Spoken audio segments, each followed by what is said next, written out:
ఆలయంలో ప్రదక్షిణలు చేస్తూ కానీ లేదా శివాలయ ప్రాంగణంలో కూర్చొని కానీ 8 మంత్రాలు చదువుకుంటే వాళ్ళ ఇంట్లో పరమేశ్వరుడు కనకవర్షం కురిపిస్తాడు. ఆ 8 మంత్రాలు పరమేశ్వరుడి అష్టమూర్తులకు సంకేతం.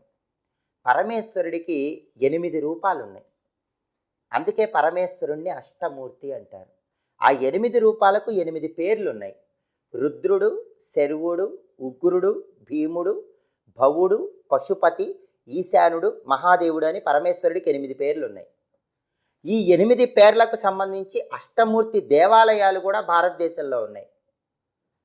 అష్టమూర్తులు అంటే అర్థం ఏంటంటే పంచభూతాలు, సూర్యుడు, చంద్రుడు, మనలో ఉన్న ఆత్మ. ఈ 8 కూడా అష్టస్వరూపాలైన శివుడికి సంకేతం. అందుకని ఎవరైనా శివరాత్రి రోజు శివాలయంలో ప్రదక్షిణలు చేస్తూ లేదా శివాలయ ప్రాంగణంలో కూర్చొని ఆ 8 మంత్రాలు చదువుకుంటే